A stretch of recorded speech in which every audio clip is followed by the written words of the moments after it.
누가복음 19장 10절에서 13절 우리 함께 봉독하도록 하겠습니다. 인자가 온 것은 잃어버린 자를 찾아 구원하려 함이니라. 그들이 이 말씀을 듣고 있을 때 비유를 더하여 말씀하시니 이는 자기가 예루살렘에 가까이 오셨고 그들은 하나님의 나라가 당장에 나타날 줄로 생각함이더라.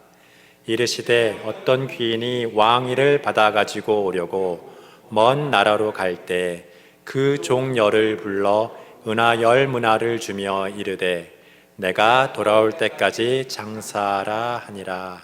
아멘.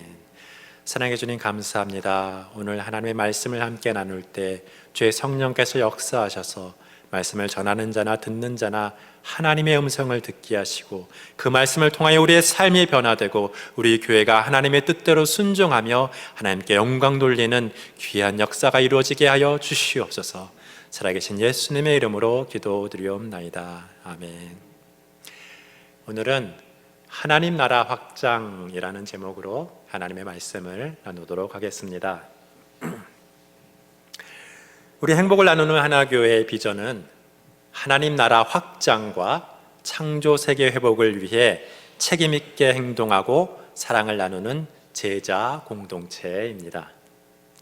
어떻게 보면 비현실적일 정도로 무척이나 거창한 비전이지만 어떻게 보면 참으로 자랑스럽고 볼 때마다 자부심과 용기를 북돋아주는 그런 비전입니다. 우리를 향하신 하나님의 뜻을 정말 수십 명의 교우들이 기도하면서 적어낸 것을 정리하여서 한 문장으로 표현한 우리의 비전입니다. 그러나 이 비전을 이루어가는 것은 참으로 쉽지 않은 철로 역정이었던 것을 우리는 지난 10여 년간의 이 사역을 통해 경험하고 있습니다. 그럼에도 불구하고 그 비전의 의미를 하나님의 말씀을 통해서 다시 한번 새겨보고 더욱 매진하고자 합니다. 먼저 오늘은 하나님 나라 확장에 관한 10문화의 비유의 말씀을 나누도록 하겠습니다. 오늘 본문 누가복음 19장은 예수님이 십자가에 달리시려고 이 예루살렘에 입성하기 직전의 사건을 기록한 부분입니다.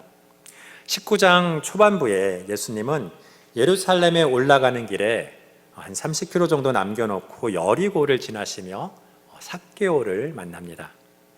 삭개오는 키가 작은 여리고의 세리장이었습니다. 돈과 권력은 얻었는지 모르지만 유대인들의 비난을 받던 사람이었습니다.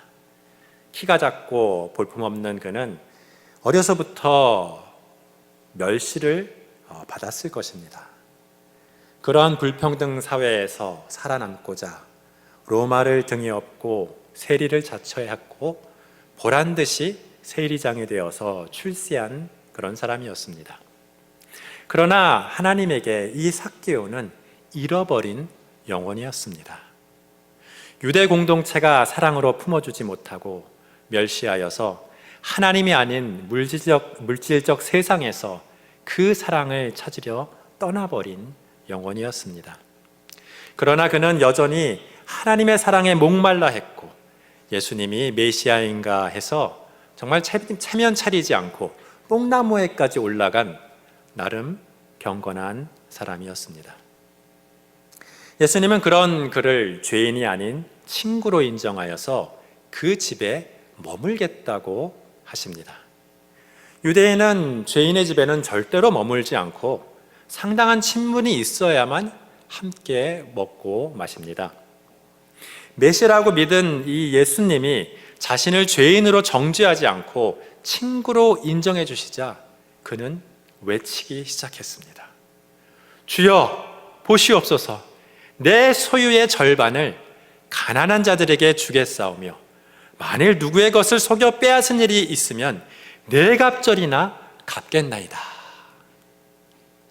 삭개오는 부조리한 유대 사회에 적응할 수 없었기에 이를 떠나 지탄받는 세속적인 일을 하며 살았지만 하나님을 경외하던 사람임은 분명했습니다. 그래서 메시아가 나타나자 자신이 쌓아온 재산을 내어놓습니다. 이제 돈과 만몬신을 버리고 하나님을 섬기겠다는 선포입니다. 또한 가난한 자들에게 주겠다는 말은 하나님께 바치겠다는 말입니다. 그 당시 하나님께 헌금을 드린다고 성전에 바치면 이 제사장들의 배만 불리는 것이니 가난한 자들에게 베풀므로 하나님께 자신을 바치겠다는 신앙의 고백이었습니다. 그러자 예수님은 오늘 구원이 이 집에 이르렀으니 이 사람도 아브라함의 자손이미로다. 인자가 온 것은 잃어버린 자를 찾아 구원하려 함이로다 하고 선포하십니다. 구원은 오직 예수님을 믿음으로 가능합니다. 아직 십자가 이전이지만 재산을 바침으로 자신의 삶을 바치겠다는 이 삭개오는 제자들과 더불어 예수님을 분명히 믿은 사람이라고 볼 수 있습니다. 예수님을 믿음으로 자신의 삶에 중요한 변화가 생긴 사람이라면 구원받은 사람이 아닐 수 없을 것입니다. 구원은 반드시 어떤 변화를 동반합니다. 그 변화를 보신 예수님은 확신을 가지고 말씀하십니다. 오늘 구원이 이 집에 이르렀으니 이 사람도 아브라함의 자손이미로다.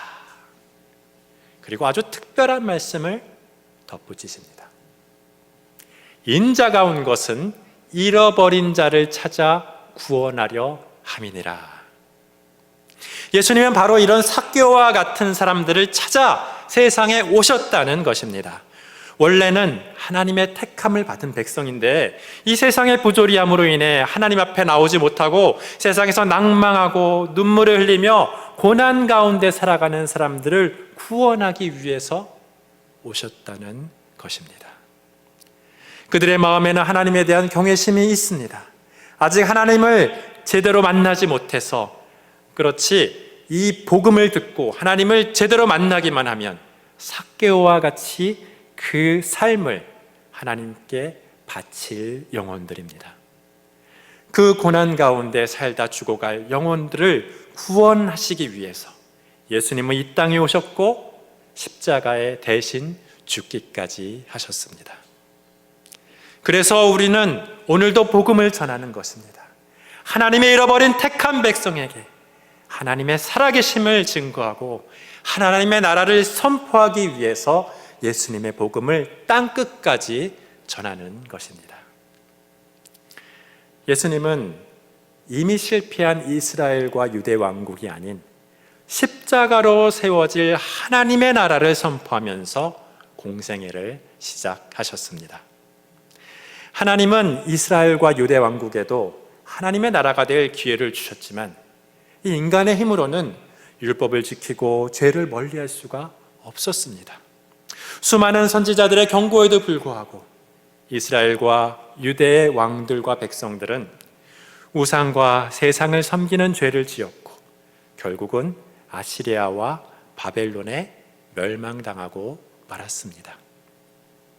포로로 끌려간 유대인들은 나름 회개하고 구약 성경을 편집하며 하나님 앞에 돌아오려 했지만 연약한 인간의 힘으로는 참 어려운 일이었습니다.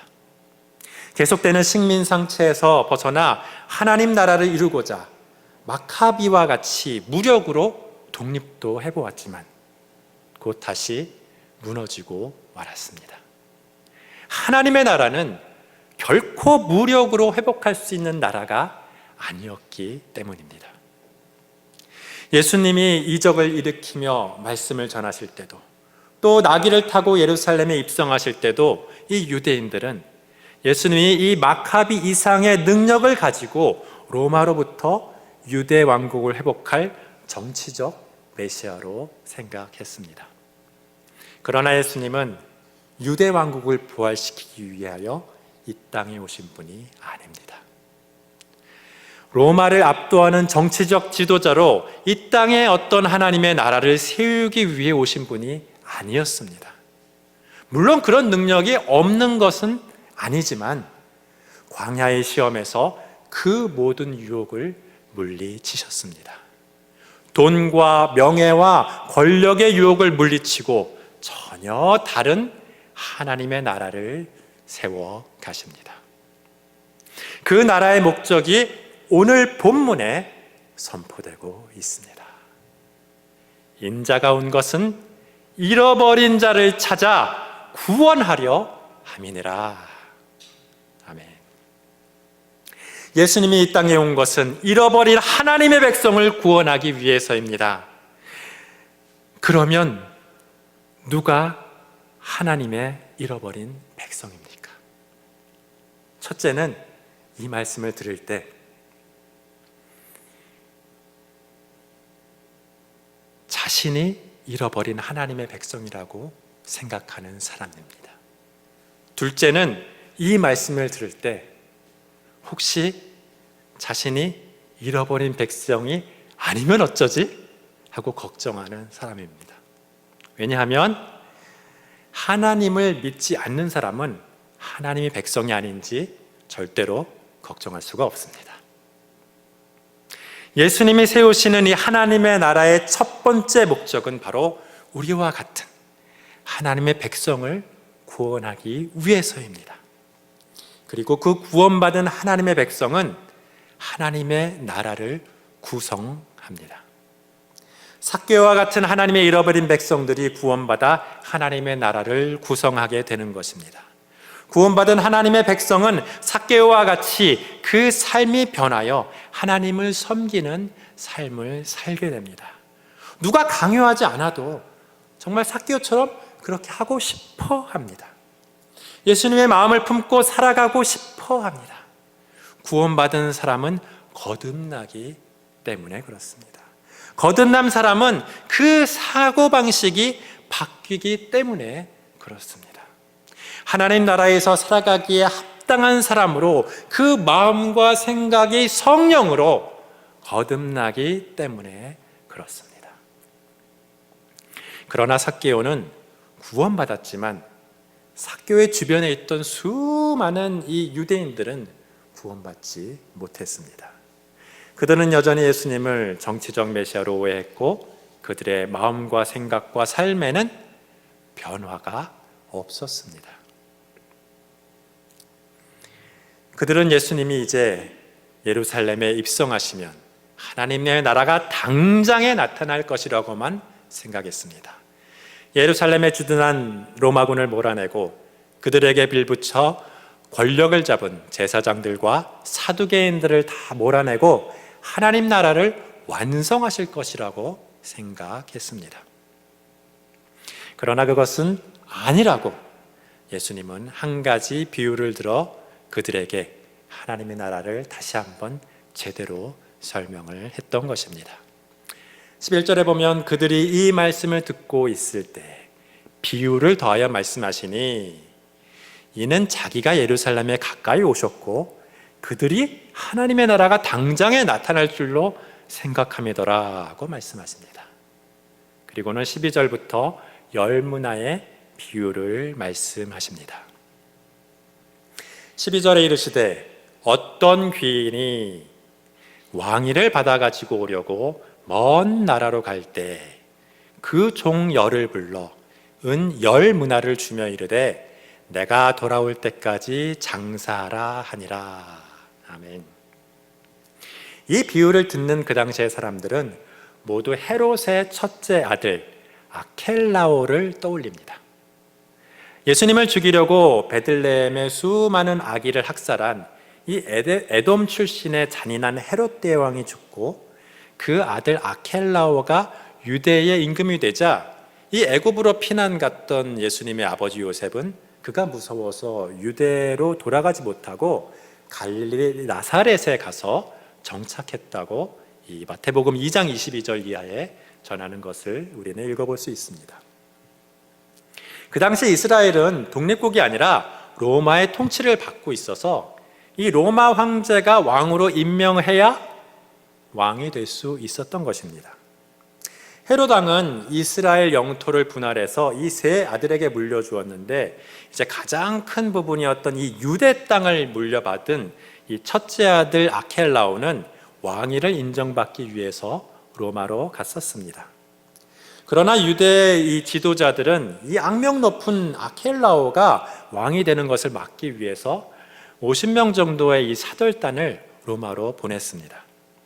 그래서 결국 이 아켈라오는 정식으로 왕위를 받지 못하고 분봉왕으로만 인정을 받았습니다. 이에 격분한 아켈라오는 이에 가담한 유대인 3,000명을 학살했던 사건이 있었습니다. 그래서 이 예수님의 열문화 비유에서 이 12절에 귀인이 왕위를 받아가지고 오려고 먼 나라에 간 것과 또 14절에 백성들이 그를 미워하여 사자를 뒤로 보내어 이르되 우리는 이 사람이 우리 왕됨을 원하지 아니하나이다 한 것과 또 27절에 내가 왕됨을 원하지 아니하였던 저 원수들을 이리로 끌어다가 내 앞에서 죽이라고 한 이야기는 이 바로 아켈라오의 유명한 이야기였습니다. 어떻게 보면 좀 어울리지 않지만 예수님은 자신을 그 악명 높은 아켈라오를 연상시키는 이 왕위를 받으러 간 어떤 귀인에 비유하십니다. 그리고 이 귀인이 왕위를 받으러 간 것을 예수님이 하나님께 모든 나라의 권세를 받아 만왕의 왕이 되시려고 십자가에 죽으시고 부활 승천하신 것으로 비유를 한 것입니다. 그리고 그 귀인이 왕위를 받아 가지고 돌아오는 것을 예수님이 마지막 때에 만왕의 왕으로 재림하는 것으로 비유를 합니다. 또 예수님의 왕됨을 원치 않는 사람들은 그 당시 대제사장과 사두개인들을 의미하며 또 이후 역사상 예수님을 믿지 않는 모든 불신자들을 의미합니다. 공교롭게도 그 당시 대제사장과 사두개인들은 아켈라오가 왕됨을 원치 않아서 사절을 보냈던 그 자들과 동일한 자들이었습니다. 그들은 아켈라오를 폐위시키고 유대를 시리아 총독의 직할령으로 만들어서 로마 군대를 등에 업고 그 당시 실질적인 통치를 하고 있었습니다. 그리고 귀인이 왕됨을 원치 않던 이 원수들을 죽인 것은 예수님의 재림 후 최후의 심판에서 불신자들을 멸하실 것을 비유로 의미하는 것입니다. 그리고 하나님의 나라가 완성되는 재림은 지금 당장 일어날 일이 아니고 상당한 시간이 걸린다는 또한 비유의 말씀입니다. 그 상당한 시간을 이 열 문화를 받은 10명의 종들이 장사를 하는 오랜 시간으로 비유를 합니다. 보통 장사에서 한 문화 가지고 10문화를 남기려면 1, 2년 가지고 될까요? 장사하시는 분들 어떻게 생각하세요? 쉽지 않죠. 상당한 시간이 필요합니다. 어떤 이유로 하나님 나라는 결코 단기간에 완성되는 것이 아니다라는 것을 의미하는 비유의 말씀입니다. 그리고 하나님의 나라가 완성되기까지는 양적으로나 질적으로나 이 자라가고 확장되어야 한다는 것을 이 한 문화로 10문화를 남기는 것을 통해서 또한 비유를 한 것입니다. 여기서 한 문화라는 것은 이제 60분의 1 달란트라고 이렇게 합니다. 이 한 달란트가 34kg 정도고 요즘 시세로 금 한 달란트는 한 30억 원 정도 한다고 합니다. 30억 원. 그럼 한 문화는 60분의 1로 따지면 한 5천만 원 이렇게 따질 수가 있습니다. 또 다른 계산법으로 하면 그 당시 로마 병사의 3개월치 봉급이 이제 한 문화라고 해요. 그럼 요즘 로마 군사로 따지면 미군 병사, 미군 병사 한 3개월치 봉급으로 따지면 한 2천만 원 정도 되는 것 같습니다. 한 그 중간쯤 잡아서 한 문화가 한 3천만 원 된다고 한번 상상을 해보면 달란트 비유에서보다는 무척이나 작은 돈이죠. 그렇지만 작은 장사 정도는 좀 시작해 볼 수 있는 미천은 되는 돈인 것 같습니다. 자, 모두가 다르게 받은 이 달란트와 달리 이 10명의 종은 모두 한 문화를 받습니다. 따라서 이 문화는 사람마다 다른 이 주어진 재능과 같은 것이 아니고 믿는 자에게 공통으로 동일하게 맡겨진 복음과 같은 것을 의미한다라고 많이들 해석하는 것을 볼 수 있습니다. 그러나 저는 그보다는 내게 맡겨진 한 영혼을 의미한다고 생각하면 어떨까 라고 생각합니다. 왜냐하면 예수님이 이 비유를 시작하기 바로 전에 잃어버린 자를 찾아 구원하려 함이니라 하시면서 시작을 하셨기 때문입니다. 잃어버린 영혼을 구원하기 위해서 오신 예수님이 종들에게 맡기신 것은 그 잃어버린 영혼이라고 생각합니다. 잃어버린 한 영혼을 평생을 통해 복음으로 양육하고 키우는 것입니다. 하나님의 나라를 구성하는 한 영혼 한 영혼에게 땅끝까지 이르러 복음을 전하고 예수님의 말씀을 가르쳐 지키게 하는 것이 바로 지상 명령이었습니다. 예수님은 베드로에게도 마지막에 내 양을 먹이라, 내 양을 치라고 말씀하셨죠. 따라서 10명의 종에게 맡기신 이 한 문화는 예수님이 그토록 아끼셨던 이 잃어버린 한 영혼이라고 저는 생각을 합니다. 예수님이 마태복음 28장에서 11제자에게 지상명령을 내리셨듯이 이 기회는 그 수많은 종들 중에 10명을 선별해서 한 문화씩을 남깁니다. 그리고 내가 돌아올 때까지 장사하라고 합니다. 잃어버린 한 영혼에게 복음을 전하고 가르치고 양육하라는 말씀입니다. 그 영혼이 하나님의 아들로 자라나면 그는 또 다른 영혼에게 복음을 전하고 가르치고 양육할 것입니다. 하나님의 나라는 그렇게 자라가고 확장되는 것입니다. 한 문화가 10문화가 되듯이 잃어버린 한 영혼을 섬김으로 10영혼을 되찾게 될 것입니다. 따라서 이것이 바로 하나님 나라의 확장을 의미하는 비유가 아닌가 하고 생각해 봅니다. 하나님의 나라는 원래 하나님이 다스리는 통치 영역을 의미합니다. 하나님의 뜻이 이루어지는 어떤 공동체나 그 어떤 영역에 하나님의 나라가 임하는 것입니다. 어떤 기독교 회사나 어느 지역 교육계가 하나님의 나라가 그 위에 임할 수가 있습니다. 그러나 더 정확히 말하면 하나님의 나라는 사람입니다. 그 공동체도 사람으로 이루어지는 것이고 그 영역도 그 영역에서 하나님의 말씀대로 행하는 사람들로 이루어집니다. 따라서 세상의 국가의 구성 요소는 국민, 영토, 주권이지만 하나님 나라의 구성 요소는 국민이라고 생각해 볼 수 있겠습니다. 왜냐하면 하나님 나라의 영토는 그 국민이 거하는 모든 곳이고 하나님 나라의 주권은 하나님께서 그 국민에게 이미 부여하셨기 때문입니다. 세상을 다스리는 권세는 창세기에서 이미 하나님께서 인간에게 부여하셨는데 인간이 죄를 짓고 이를 사탄에게 빼앗겼지만 예수님이 십자가에서 부활하시면서 되찾아오셔서 믿는 우리와 연합하심으로 그 권세를 되돌려 주셨기 때문입니다. 따라서 하나님의 나라는 이를 구성하는 하나님의 백성이 핵심입니다. 한 문화씩 받은 10명의 종은 이 하나님의 백성을 맡아서 양육하는 리더들이고 한 문화로 10문화를 남긴 종은 이 하나님의 백성을 10배로 자라게 만든 리더들이라고 볼 수 있습니다. 물론 단순하게 양적인 성장을 이룬 것만을 말하는 것은 아닐 것입니다. 단 한 명의 영혼이라도 정말 10배로 위대한 인물로 키워냈다면 10명의 보통 인물을 키워낸 것보다 낫지 않겠습니까?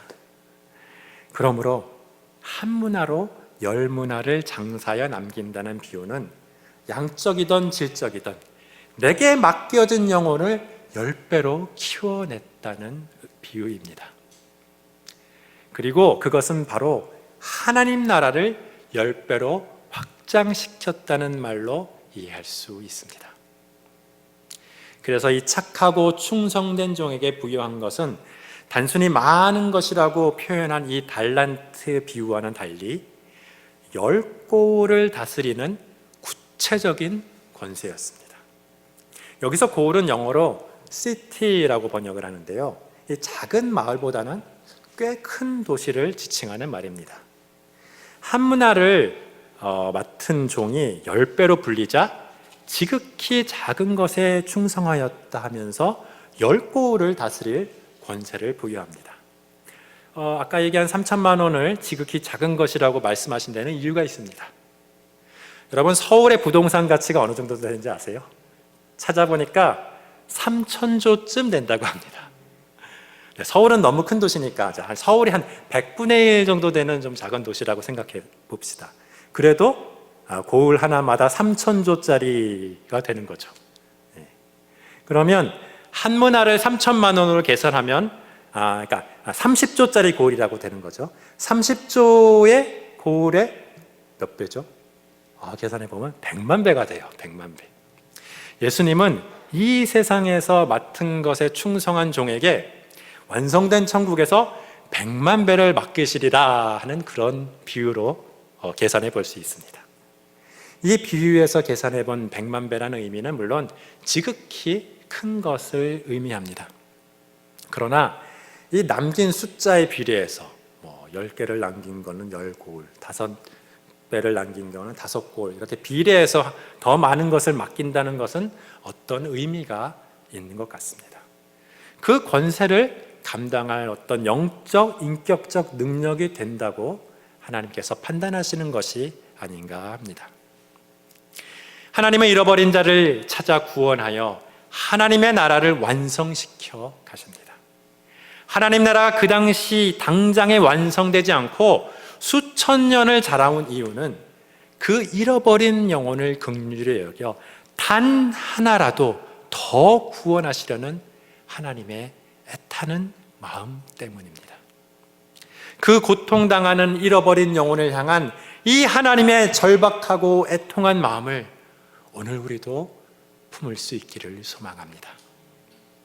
그리고 우리에게 맡기신 그 영혼을 사랑하고 가르치고 양육할 수 있기를 소망합니다. 먼저는 우리들의 자녀입니다. 다음은 우리들의 가족입니다.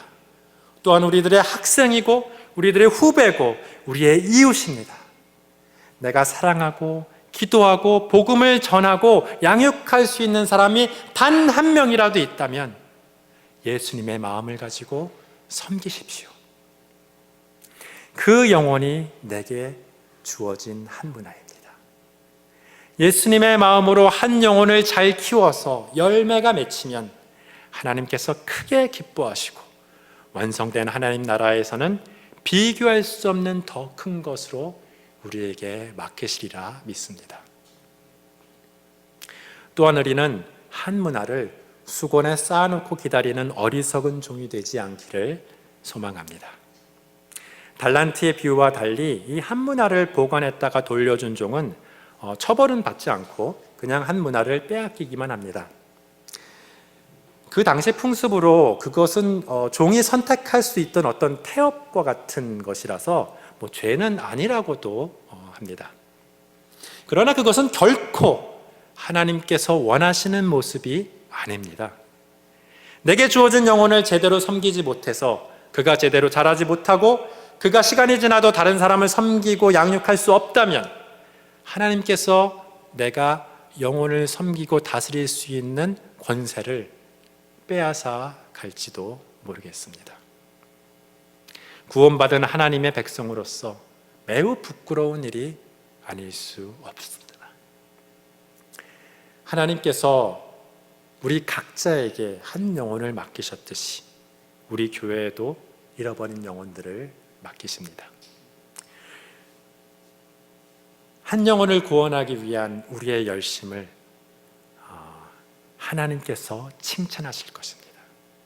구원은 은혜로만 받는 것이지만 하나님 나라는 하나님께 순종하는 우리의 열심으로 이루어가는 것입니다.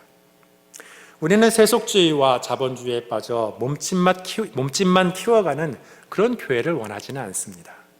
그러나 그렇다고 교회 부흥에 무관심할 수는 없습니다. 건강한 교회는 질적으로나 양적으로나 지속적으로 자라나는 것이 정상입니다. 하나님 나라의 핵심은 잃어버린 한 영혼입니다. 그 영혼이 하나 둘 돌아와 하나님 나라의 백성이 되면 하나님 나라는 확장됩니다. 그 영혼이 자라나 말씀대로 살면서 하나님의 뜻을 행하면 하나님의 나라는 더욱더 아름답게 확장되는 것입니다. 우리 모든 그리스도인은 하나님 나라 확장의 역사적 사명을 띠고 이 땅에 태어났습니다. 그 귀인이 수많은 종들 중에 10명을 택하여 열 문화를 맡기고, 예수님이 수많은 제자들 중에 11명을 택하여 땅끝까지 복음을 전하라는 지상명령을 내리셨던 것처럼, 하나님께서 오늘 이 말씀을 듣는 하나님의 백성들에게 적어도 한 영혼을 맡기십니다.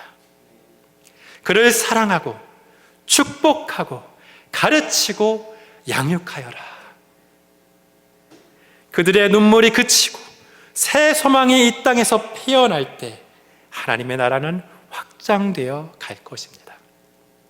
그리고 이 땅에서 한 영혼을 잘 섬기며 훈련을 잘 마치고 준비된 주의 종들은 마지막 때에 완성된 하나님의 나라에서 열 고울의 권세를 유업으로 받아 다스리는 영광을 얻게 될 것입니다.